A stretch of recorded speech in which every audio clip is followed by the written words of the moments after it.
Ah, good afternoon.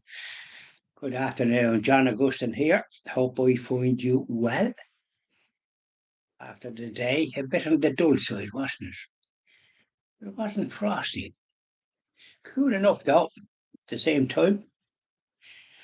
So, blessed Alexandrina, you little saint, towards canonization.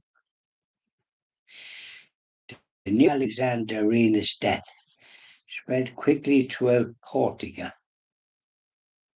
and a multitude came to venerate her and pay their last respects. An all-pervading deep sense of loss affected the entire region. The funeral took place on the 15th of October and was attended by thousands, including dozens of priests. Alexandrina was buried in a humble tomb with her face turned towards Jesus in the tabernacle as she had requested. 2 years after her death, a small chapel was built over her tomb, and 12 years after her death, on the 14th of January 1967, the diocesan investigation into the cause of her beatification was solemnly opened. It was completed on the 10th of April 1973 and sent to Rome.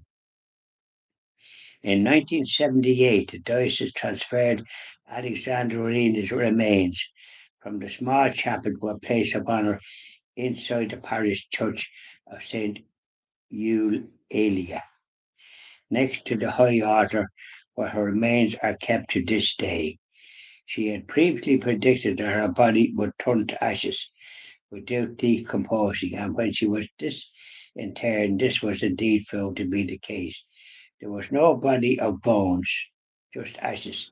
These have been known on occasion to exude the same heavenly fragrance that used to emanate from Alexandria during her life. Sister Lucia of Fatima wrote to Father Pasquale saying, "May the Lord grant that Alexandria's cause of beatification advance as quickly as possible for the glory of God." That's what it's all about. It is necessary that such a materialistic world sees that there are still souls capable of being raised into the realms of the supernatural. I'll leave it at that.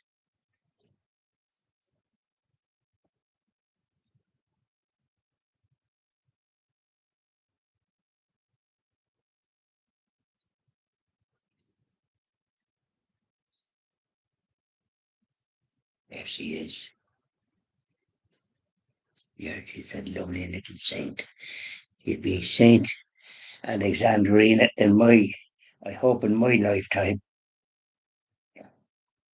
I'll be visiting her tomb and that place. I'm looking forward to that, please God, in March. So I hope you enjoyed that little bit about Blessed Alexandrina. And those that have you been following this story, I'd say you're uplifted. Yes. I've written to the Alexandrina Society in apparently in Belturbet. There over a week ago and sent a check for €50 for 20 copies, which I'd like to give to people that I come across that I think they will benefit. It will benefit anybody that has open to that. And so, but I haven't heard from them. So it being Christmas and that, or rather the period, and perhaps they're waiting for the check that I sent them to be cleared. But there was no emphasis on their website about a credit card, which normally speeds things up because they can do it there and then, but they didn't seem to have one, which, as far as I'm concerned, is a defect for their for the business of being a society for the booklets for Blessed Alexandrina. I think they'd want to wake up and be in a modern age to a certain extent, so as we can speed up these deliveries. They haven't acknowledged so far that they were in receipt of what I sent. 12 something. Let me see. What says it here in the back? And placed in England as well by the person that wrote the book. Yeah, it says, in Ireland, please contact the Alexandrina Society, 12 Bridge Street, Peltorbert, County Cavan. Checks to be made payable to the Alex. So they have just checked. So I did all that, and that's as soon as the post was back to what I thought normal, but I haven't had an acknowledgement, which in the normal course of events that would be the proper thing to do. Say we acknowledge receipt, and these will be forwarded in due course in the next couple of weeks or something like that. But no acknowledgement. That's a defect, and when I do get talking to them, if I ever am, I'll be pointing that out. That they need to update their system of dealing with those that are like what I asked for.